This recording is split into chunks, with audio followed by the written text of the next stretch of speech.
Yang pertama kita harus lihat kan Bitcoin ini kan tujuan awalnya kan dia tidak mau centralized.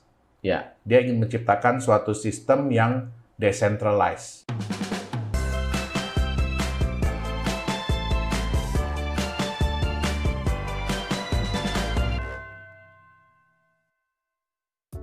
Gimana kabarnya Pak Yones? Baik sekali, Aman? Coach. Sehat ya? Sehat. Dahsyat. Thank you banget nih hari ini kita bisa kumpul ngobrol-ngobrol tentang cryptocurrency. Wah, kita yang thank you udah diundang lagi nih. Iya, karena kemarin itu rame banget, banyak sekali yang penasaran tentang mining. Yeah.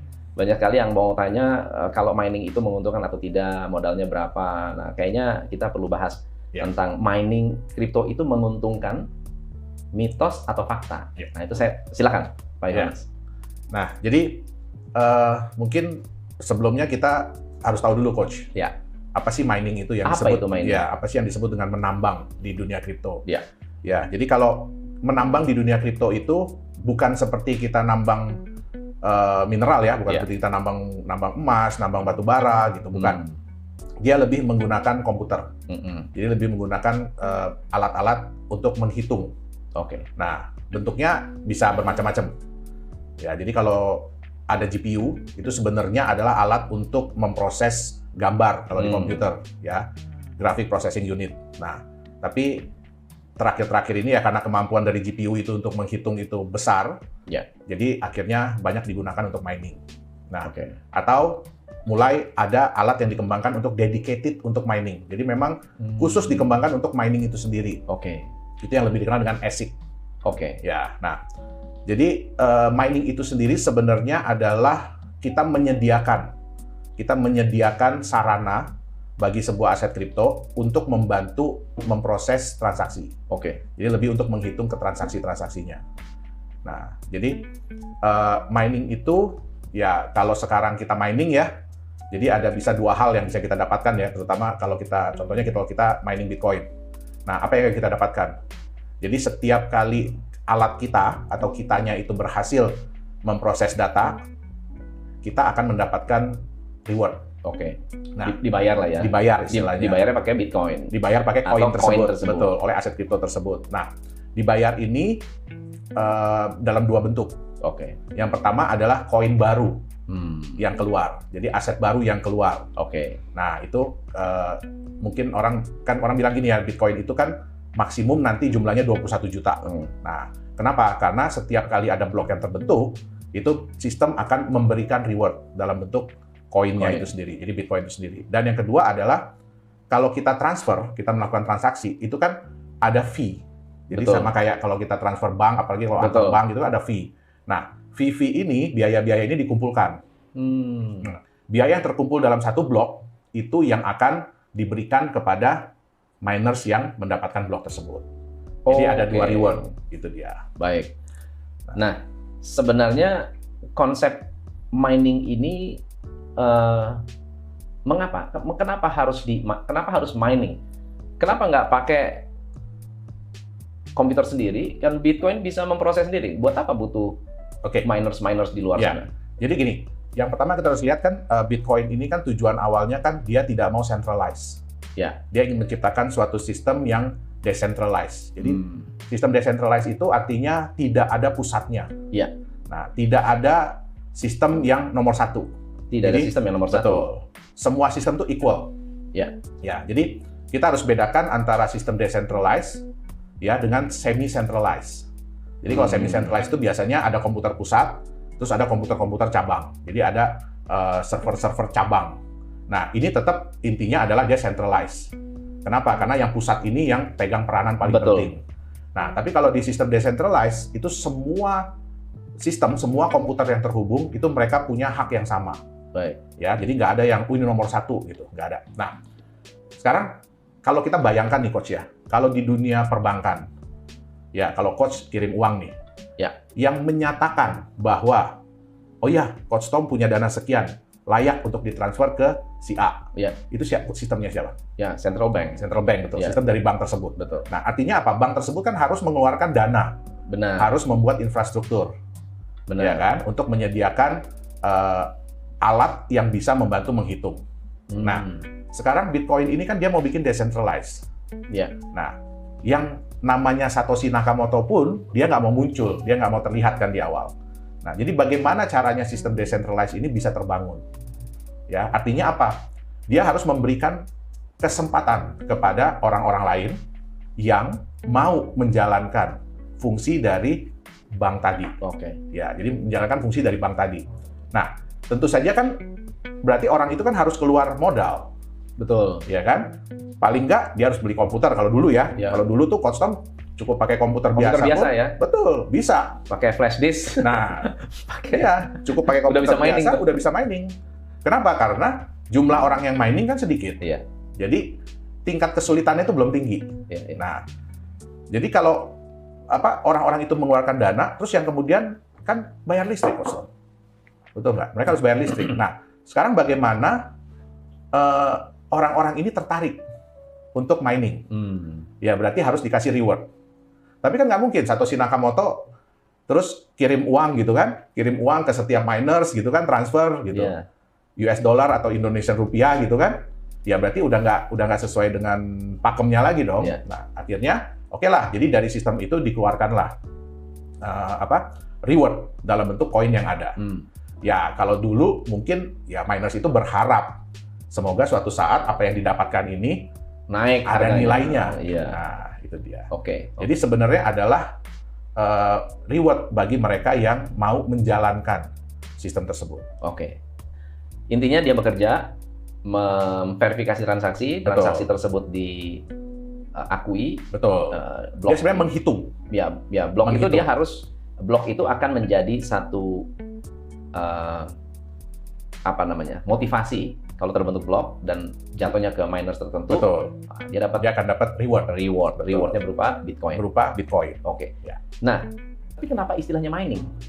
Ya, jadi kan kenapa nggak verifikasi aja? Ya kan? Kerjanya verifikasi, udah verifikator gitu kan beres. Jadi sebenarnya gini coach, istilah mining itu pun muncul setelah sistem Bitcoin ini berjalan. Nah, yang menciptakan istilah mining ini adalah para miners. Kenapa? Di tahun-tahun awal Bitcoin berjalan, kan orang nggak ngelihat Bitcoin ini apa. Bahkan saya sendiri pun, yang saya pernah cerita sama Costom kan, saya sudah pelajari dari 2009. Tapi akhirnya saya memutuskan untuk mining tahun 2011. Jadi untuk involve lah, untuk berpartisipasi. Kenapa? Karena pada saat itu, kita tuh nggak tahu ini apaan sih. Nah, masyarakat juga nggak tahu ini angka apa sih. Fungsinya untuk apa sih, gunanya untuk apa sih. Nah, dengan konsep Bitcoin yang terbatas, kan terbatas jumlahnya, terus kemudian terbatas, terus kemudian juga perlu usaha, perlu modal untuk mendapatkan, Nah, terus muncullah istilah gold. Jadi Bitcoin itu adalah digital gold. Ya, walaupun saya sendiri kurang setuju dengan istilah tersebut ya. Nah, kalau kita mau mendapatkan emas, kan istilah yang dipakai apa? Mining. Nambang. Mining. Nah, sehingga muncullah istilah mining di Bitcoin. Koin apa saja yang bisa di-mining? Apakah semua kripto bisa di-mining? Enggak, Coach. Jadi, kalau yang paling awal yang bisa di-mining itu Bitcoin. Ya. Terus yang kemudian mulai bermunculan ya, sebenarnya Ethereum itu pun di-mining. Nah, kemudian ada Litecoin, ya kan, Doge, dan banyak-banyak koin lain. Nah, yang harus kita bedakan adalah dia menggunakan sistem enkripsi apa. Gitu. Jadi kalau dia menggunakan sistem enkripsi, biasanya bisa di-mining. Ya. Tapi yang seperti kita bilang ya, Ethereum itu adalah koin. Jadi dia bisa di-mining. Sedangkan aset-aset kripto lain yang menggunakan sistem Ethereum itu disebut token. Karena mereka nggak bisa di-mining sebenarnya. Itu dia. Jadi tapi ada juga koin yang bukan token, tapi tidak bisa di-mining. Itu sebenarnya sih sebutan ya, Coach ya. Jadi banyak juga aset kripto yang mereka itu mengklaim bahwa dirinya koin. Kayak XRP kan nggak bisa di-mining ya? Betul. Tapi dia bukan token, dia tidak di atas. Bukan, karena dia berjalan di blockchain sendiri. Tapi dia nggak bisa di-mining. Betul. Iya. So, sekarang kalau saya mau terlibat dalam dalam mining ini, harusnya semakin sulit, semakin besar rewardnya. Betul nggak ya? Betul. Kalau sekarang begitu nggak sih? Enggak. Atau terbalik? Kalau Bitcoin itu dikenal istilah halving. Jadi halving itu sebenarnya sih hampir setiap 4 tahun. Hampir setiap 4 tahun rata-rata ya, itu dia akan berkurang setengah. Jadi kalau awalnya ya koin barunya, kalau awalnya 50, ya kan? Nah, 4 tahun kemudian turun jadi 25, 12,5, 6,25, nanti turun lagi, dan seterusnya. Nah, ini sebenarnya ada tujuannya. Tujuannya adalah yang pertama, memperpanjang waktu. Memperpanjang waktu supaya ya reward ini bisa didapatkan dalam waktu yang lama. Nah, jadi saya jujur, saya kagum dengan si Satoshi Nakamoto ini. Udah dipikirkan sampai sejauh itu gitu ya? Betul, karena dia udah mikirin itu panjang gitu loh. Nah, tujuan yang kedua adalah, sekarang kalau Coach Tom mining nih, tambah lama rewardnya tambah sedikit. Yang Coach Tom harapkan dari apa berarti? Kenaikan harga. Kenaikan harga.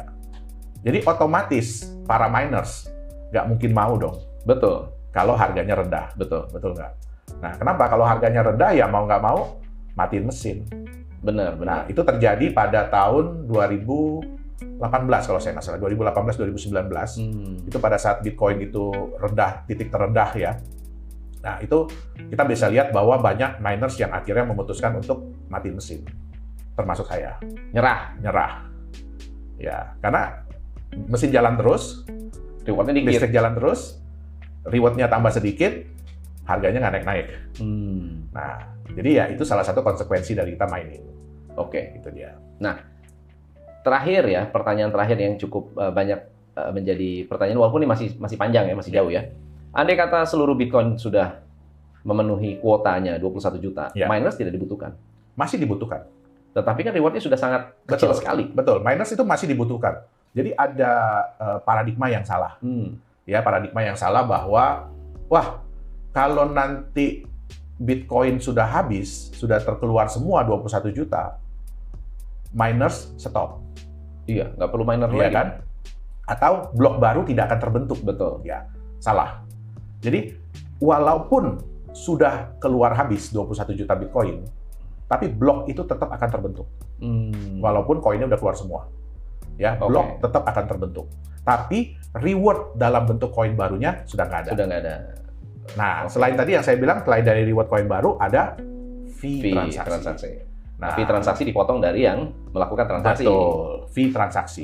Nah, terus ada yang paradigma bilang, wah nanti miners pada nggak mau, ya kan? Miners pada nggak mau, terus matiin mesin. Kan orang banyak yang berpikir gini, Coach. Semakin lama, difficulty, tingkat kesulitan menghitung itu akan semakin tinggi. Nah, ini si Satoshi juga udah mikirin. Nggak begitu. Jadi, difficulty itu akan mengikuti berapa banyak kekuatan menghitung yang ada. Jadi, kalau kekuatan menghitungnya naik, jadi jumlah miners naik, difficulty itu akan ikut naik. Turun-turun. Naik-naik. Nah, kan ada istilah kalau di kita kan average block time. Jadi, berapa lama satu blok itu akan muncul. Itu kalau di Bitcoin 10 menit. Apakah akan setiap 10 menit keluar? Tidak. Kadang-kadang 10 menit itu, 1 menit kemudian keluar. Nanti 15 menit kemudian baru muncul lagi. Nah, Satoshi ini udah memikirkan bahwa ya satu hari, jadi setiap 10 menit itu diharapkan keluar satu. Nah, berarti kalau 10 menit satu, berarti sejam 6. 24 jam berarti 144 blok yang akan keluar. Ya. Kalau seandainya 144 hari ini nih ketemu 150. Kan lebih dari 144 kan? Betul. Besoknya ketemu 170, lebih dari 144. Nah, nanti udah ada waktunya, difficulty-nya akan dinaikin. Akan naik sendiri. Karena dia berharap rata-rata 144. Nah, apa yang terjadi kalau, kan tadi yang Coach bilang kan, udah nggak menarik lagi dong. Ya kan? Miners matiin mesin nih, apa yang terjadi? Turun dong. Benar. Hash rate-nya turun, power-nya. Ya, difficulty-nya akan turun. Jadi sebenarnya semua udah dipikirin. Hebat ya. Ya, dia udah tahu, oh kalau ini terjadi begini, ini begini. Ini terjadi begini, ini begini. Terjadi begini, ini begini. Bagaimana dan itu caranya? Tidak dikendalikan sama sekali. Tidak. Dikendalikan menggunakan algoritma. Oleh programnya. Ya. Jadi udah ngitung sendiri dia. Jadi nggak usah takut. Kalau dia bilang, nanti kalau Bitcoin udah keluar semua, gimana dong ini? Nggak. Kenapa? Nantinya akan terjadi kompetisi. Akan terjadi, bukan kompetisi, sebenarnya filter. Disaring nih.